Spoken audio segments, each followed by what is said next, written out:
David Cohn. Auf seiner Suche nach neuen Wegen für den Journalismus gründet er das Portal spot.us. Hier formulieren freie Journalisten Rechercheideen für Stories und erhalten dann von Nutzern finanzielle Unterstützung. Community-Funded Journalism ist das Prinzip, das mit dem Bezahldienst Flatter auch in Deutschland Schule gemacht hat.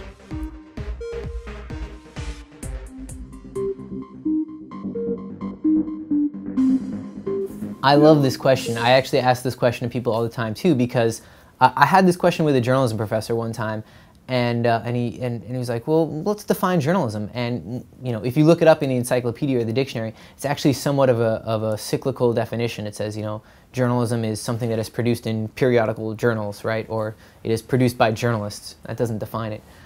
So for me, the way I've defined journalism, I say two things. One is I say journalism is a process, not a product, right? So newspapers are a product. The things that land on your doorstep, right? That's a packaged product. That's a newspaper. Journalism is a process. It's a series of things that you do. And the series of things that you do, as I define it, is you collect information, you filter information, and then you distribute the information. The fourth step is providing context or meaning, right? Why is this important? Why is this relevant to you? But essentially, journalism is a process. It's doing certain acts.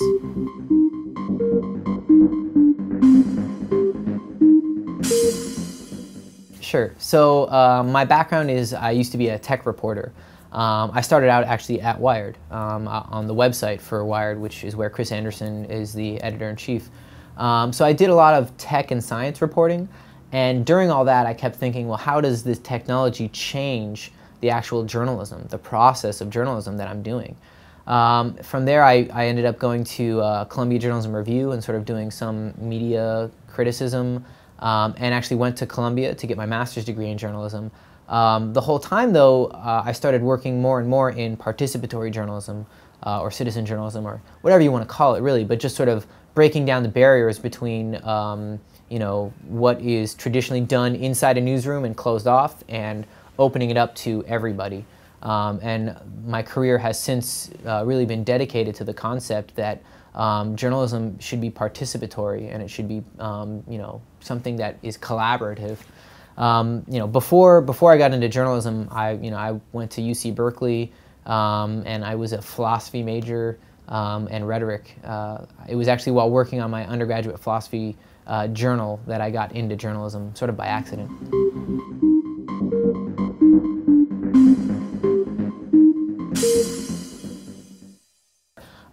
The quick explanation of what I say for that is you're taking the workload of an investigation and you're distributing the workload, right? So you can say, a great example actually in the UK recently there was, and I'm going to get this a little wrong, but there was some scandal about where money was being spent by people in the parliament, I believe, right? And they had to go over thousands of documents. That's a lot for any one person. No one person is going to be able to look over thousands of documents, or if they do, it's going to take them a long time. But the documents were public, so they scanned them, they put them up online, and they distributed that workload, right? So you had thousands of people looking at thousands of documents, and it takes everybody, you know, 25 minutes, something like that. So that's an example of distributing the workload. Spot Us is also participatory, but it's not distributing the workload, it's distributing the financial burden, right? Because there's a financial burden. Whenever you have one person doing all the work, there's a financial burden, because if that one person is doing nothing but sticking to the story, I imagine they also have to eat and pay rent, and so there's a financial burden. And on Spot Us, my main theory is, okay, maybe we can distribute the workload, maybe we can also distribute the financial burden so that the workload isn't distributed. I think you can maybe even do both. There's a whole range here of things that we can figure out how to do with the public. Sure. Well, I mean, as far as integrating reporters and stuff on Spot Us, I mean, it is a challenge in that we're fundamentally doing things very differently from how it's traditionally done. The main sort of, there's a mental hurdle that people have to jump, which is on Spot Us, you're putting your pitch up publicly from day one. You're saying, here's my investigation. That's very, very different from how people normally do it, right?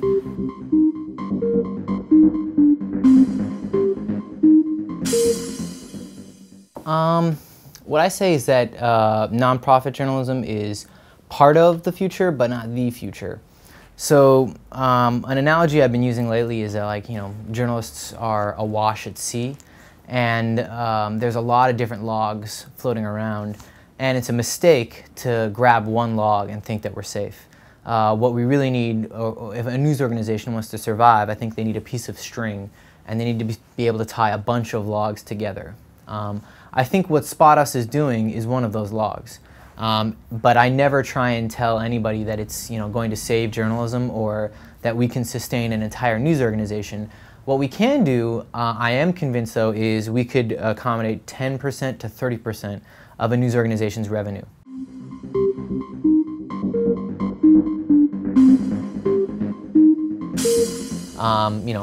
This is headquarters right now, and there's no journalists here other than me. It's very much, in many ways, it's a marketplace.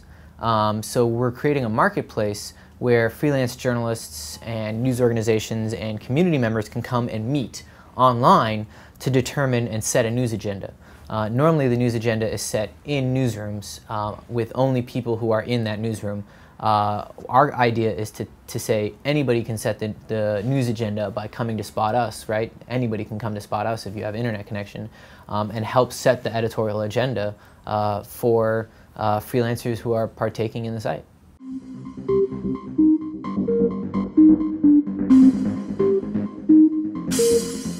We're only doing journalism that's in the public interest, right? We aren't doing entertainment journalism or movie reviews or things like that. As far as who is a journalist, we actually don't define who is or is not a journalist, because who am I to define who is and isn't a journalist? That's not my place. So what I say is that we are picky, or we're choosy about who we work with, but we are by no means exclusive. The best example of that is we've worked with everybody from a 20-year veteran Pulitzer Prize winning reporter, a guy who won a Pulitzer in the 80s, to we've worked with 2 high school students who were, I think they were 15 or 16 at the time. Those students had to really convince me that they were ready for the challenge and wanted to put in the effort.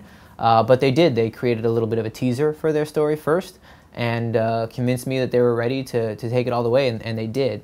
So we're ready to work with anybody that sort of shows an initial commitment, and then essentially we contact them, we talk back and forth, and once we get a sense that they're committed and ready to take on a challenge, then we go ahead and put it up on the site.